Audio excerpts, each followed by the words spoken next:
Hey y'all. So I finally came up with my first video.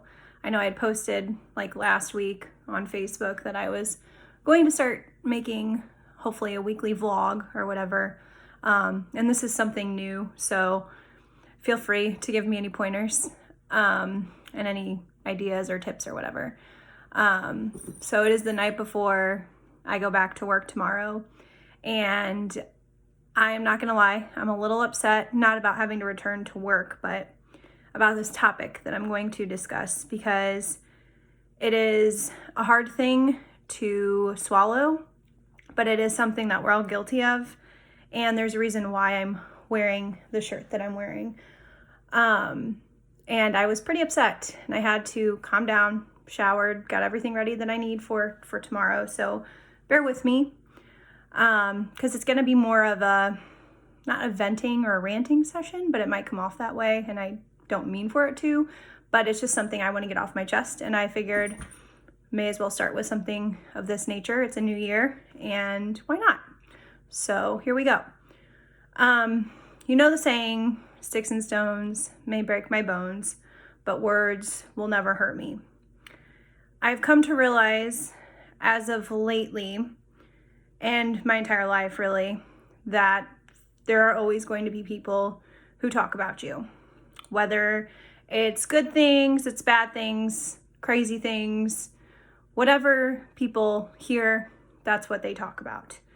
And I am here to say I want to stop doing that unless I have something good to say. Because how have many of you remember your first bully? Because no matter what you say, you were bullied at some point. All of us have been. And how many of you remember being a bully? Again, all of us are guilty of that as well.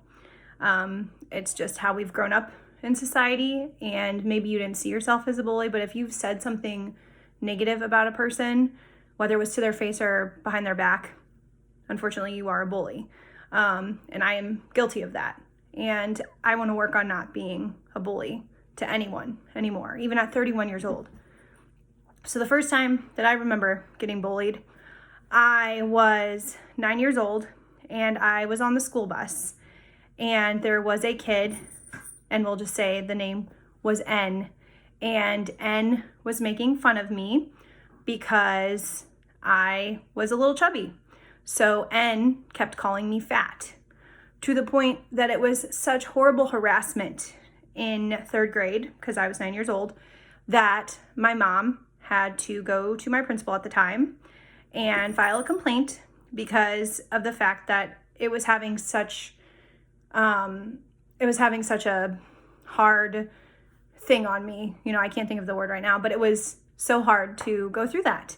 And it got to the point where my friend Julianne at the time, my longest friend that I've had, stuck up for me, and you know, she wasn't just a bystander. She actually did stick up for me and told N to leave me alone, and eventually it stopped.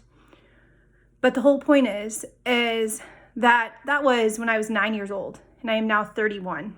So words, they do stick with you, and they do hurt you, because that wasn't the first time someone like N has hurt me through words, because then the bullying continued throughout the rest of elementary school, the rest of middle school and high school, and even in college, and even as an adult.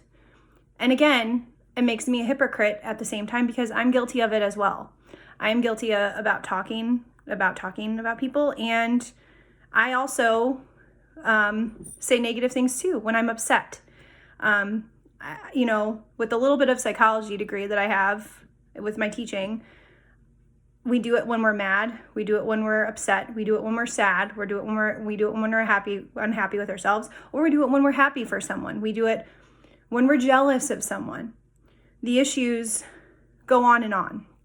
But people need to realize that these words, whether it's calling someone fat, ugly, it causes long-term effects on people, because people then develop these self-confidence issues.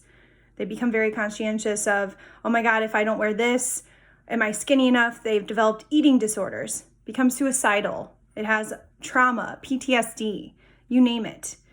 it's things that we don't forget, because I can tell you right now, I remember every single thing that has been said. And even I was talking with my mom earlier tonight, and there's been things that I've said out of anger, and she remembers it too. And that got me thinking, and I'm like, man, when I'm upset, I can say some things I don't mean.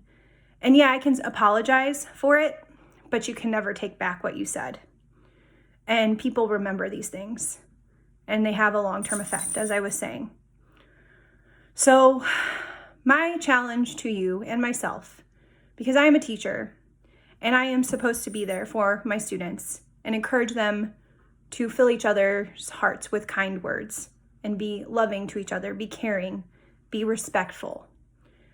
My challenge to you and myself is to work on that more.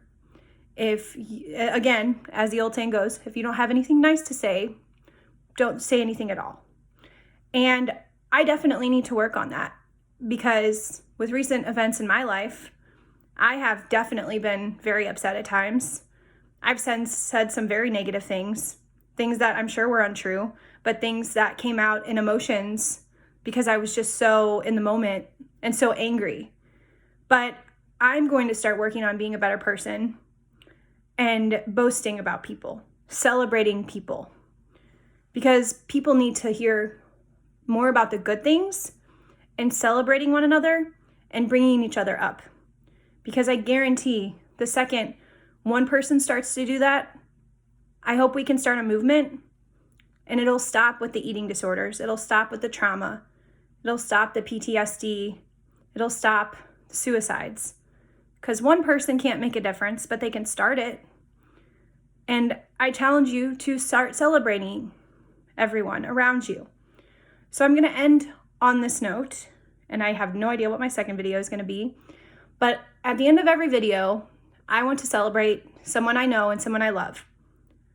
So the first person I'm going to celebrate is my friend Julianne, because she's been a freaking warrior this last year with everything she's had to go through. And I'm sorry I'm getting a little emotional, because she saved me when I was younger, and she deserves all the respect because she's been through it all. So I leave you on this note, and I challenge you to think of one person this week that you have someone to brag and boast about, somebody that's made a difference to you in a positive way. It is a new year, not saying to make it a resolution, but just a challenge to just start being kinder, start being nicer. Good night, all.